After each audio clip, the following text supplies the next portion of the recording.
Hello everyone, welcome to Vidyashree academy. I hope you are doing well. आज हम पढ़ने वाले हैं 12 दिसंबर का करंट अफेयर। हम अपने करंट अफेयर की शुरुआत एक थॉट से करते हैं। आज का थॉट है, अगर कमरे में सबसे विद्वान बुद्धिमान आप ही हैं तो आप गलत कमरे में हैं।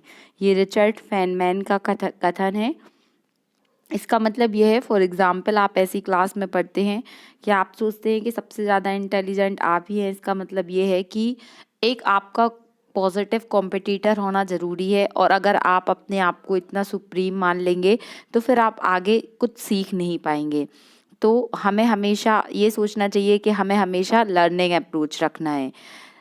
चलिए स्टार्ट करते हैं। आज का जो फर्स्ट क्वेश्चन है वो है, अंतर्राष्ट्रीय बाजरा वर्ष 2023 का उद्घाटन का जो सम्मान समारोह है वो कहाँ पर हुआ है? तो वो हुआ है रोम, इटली में। याद रखिएगा, FAO। FAO का फुल फॉर्म क्या होता है? Food and agriculture organization FAO होता है, जिसका हेडक्वार्टर कहाँ पर है? रोम, इटली में है। ये भी याद रखिएगा। तो जो अंतर्राष्ट्रीय बाजरा वर्ष घोषित किया गया है वो कौन सा ईयर है? तो वो ईयर है 2023। 2023 को भारत सरकार ने अंतर्राष्ट्रीय बाजरा वर्ष घोषित किया है। जो बाजरा है वो कैसा होता है? मोटा अनाज होता है। तो ये मोटा अनाज को जो अंतर्राष्ट्रीय ईयर घोषित करने के पीछे क्या पर्पस था? क्योंकि जो मोटा अनाज होता है वो पौष्टिक अनाज होता है, न्यूट्रिटिव होता है, और इसकी जो उपज होती है उसमें पानी की कमी लगती है, तो पानी भी अधिक खर्च नहीं होता है। यही कारण है कि 2023 को अंतर्राष्ट्रीय बाजरा वर्ष घोषित किया गया है। और बाजरे के प्रोडक्शन में कौन सा स्टेट है जो फर्स्ट रैंक पर है? तो वो है राजस्थान। याद रखिएगा, ये प्रश्न भी पूछा जा सकता है। फिर नीपम पहल। नीपम, तो देखिए जब नीपम हम लिखते हैं NIPAM, तो जिसमें IP आता है यही इसका बताता है कि ये किससे रिलेटेड है। ये इंटेलेक्चुअल प्रॉपर्टी से रिलेटेड है। बौद्धिक संपदा का संरक्षण करने के लिए नीपम पहल शुरू हुई है। फिर भारत और इंडोनेशिया के बीच में जो समन्वित गश्त कॉरपोरेट का कौन सा संस्करण शुरू हुआ है? तो ये भारत और इंडोनेशिया के बीच में 39वें नंबर का कौन सा संस्करण है? 39वें नंबर का है। याद रखिएगा, भारत और इंडोनेशिया के बीच में हुआ है।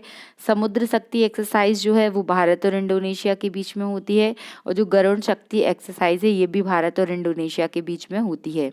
आपसे जो स्टैटिक फैक्ट में इंडोनेशिया के क्वेश्चन पूछे जाएंगे, ये तीनों ज्वालामुखी के नाम बिल्कुल आपको याद कर लेना है। माउंट सुमेरु, माउंट मुरापी और माउंट सेनाबुंग। जो माउंट सुमेरु है, अभी हमने 2-3 दिन पहले पढ़ा था ये कि माउंट सुमेरु का ज्वालामुखी विस्फोट कहाँ पर हुआ है? तो ये इंडोनेशिया में हुआ है, इसको याद रखिएगा। और माउंट मेरोपी ये कहाँ है? ये भी इंडोनेशिया में है। और माउंट सेनाबंग जो पैसिफिक ओशियन है, जो प्रशांत महासागर है, वहाँ पर बहुत अधिक ज्वालामुखी आते हैं, याद रखिएगा। और 2022 में इंडोनेशिया कौन सा ऐसा संगठन है जिसकी अध्यक्षता कर रहा है? ये आपको कमेंट बॉक्स में लिखकर बताना है। वैसे आपको पता ही होगा, हम डिस्कस कर चुके हैं इसके पहले। नेक्स्ट क्वेश्चन है, आर्टन कैपिटल द्वारा प्रकाशित पासपोर्ट इंडेक्स 2022 में पहला स्थान किसे मिला है? तो जो पासपोर्ट इंडेक्स निकलते हैं अलग अलग, जैसे हैंडले पासपोर्ट इंडेक्स जारी करता है, इस तरीके से अलग अलग पासपोर्ट इंडेक्स जारी होते हैं। इस बार जो रिपोर्ट आई है उसमें फर्स्ट रैंक है UAE का। UAE से रिलेटेड फैक्ट हम पहले पढ़ चुके हैं। जैसे अभी जो क्वेश्चन पूछा गया है कि फर्स्ट पेपरलेस गवर्नेंस कौन सी बनी है, तो वो UAE ही बनी है। इसके अतिरिक्त आपसे पूछा जा सकता है कि जो राशिद रोवर है वो किस देश का है? तो ये चांद के लिए मिशन गया है, जो कि UAE का है। और आपसे पूछा जा सकता है कि ऑपरेशन होप का जो संबंध है तो वो भी UAE के साथ है, ये भी याद रखिएगा। और जो इंडिया का रैंक है, तो ये पासपोर्ट इंडेक्स में इंडिया का रैंक कौन सा आया है? तो 87वें नंबर पर इंडिया है। और सबसे लास्ट जो रैंक आया है वो आया है अफगानिस्तान का, ये भी याद रखिएगा। फिर नेक्स्ट क्वेश्चन है, प्रधानमंत्री नरेंद्र मोदी द्वारा किस राज्य में अंतर्राष्ट्रीय हवाई अड्डे का शुभारंभ किया गया है? तो ये अंतर्राष्ट्रीय हवाई अड्डे का शुभारंभ हुआ है जो गोवा में हुआ है। गोवा कब बना था? तो 56 कॉन्स्टिट्यूशनल अमेंडमेंट के द्वारा 1987 में गोवा को एक पूर्ण राज्य का दर्जा प्राप्त हुआ था। इसके पहले तक जो गोवा था वो पुर्तगालियों के अंडर में था। गोवा के जो सीएम है वो कौन है? वो है प्रमोद सावंत जी, इनका नाम याद रखिएगा। और हर घर नल से जल, जो हर घर नल से जल पहल है, इसमें गोवा ने कौन सा रैंक प्राप्त किया है? गोवा पहला एक ऐसा राज्य बना है जिसने 100% टारगेट को कंप्लीट किया है।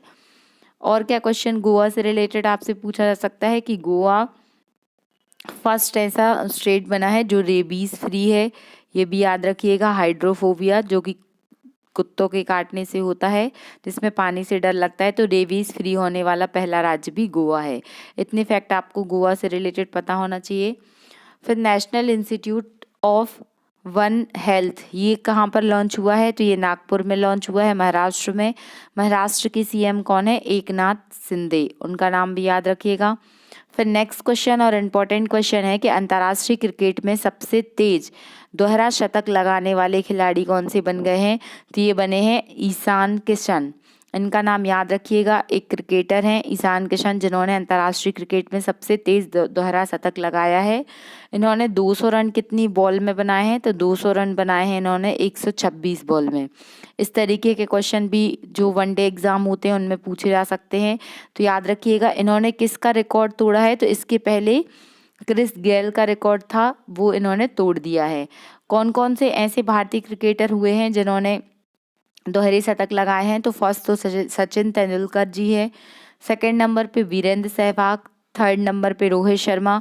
और रोहित शर्मा एकमात्र ऐसे खिलाड़ी जिन्होंने 3 बार 200 से अधिक रन बनाए हैं और चौथे बन गए हैं, चौथा रिकॉर्ड कायम किया है ईशान किशन ने, इनका नाम आपको याद रखना है। फिर ये तो हम पढ़ चुके हैं। फिर T20 वर्ल्ड कप इस बार किसने जीता है? T20 वर्ल्ड कप जीता है इंग्लैंड ने। अटल ब्रिज, 300 मीटर लंबा अटल ब्रिज बना है कहाँ पर? गुजरात में, अहमदाबाद में बना है ये। सबसे ज़्यादा विकेट लेने वाला जो सबसे ज़्यादा तेज विकेट लेने वाला जो गेंदबाज बना है वो कौन है? एंडरसन, याद रखिएगा। इस तरीके के स्पोर्ट्स से रिलेटेड क्वेश्चन आपके एग्जाम में पूछे जाते हैं। भारतीय ओलंपिक संघ की पहली महिला अध्यक्ष, मोस्ट इम्पॉर्टेंट लगा लीजिए आप इसको, ये क्वेश्चन आपके एग्जाम में जरूर पूछा जाएगा। भारतीय ओलंपिक संघ की पहली महिला अध्यक्ष बनने का गौरव किसको प्राप्त हुआ है? तो ये अध्यक्ष बनी है पीटी ऊषा।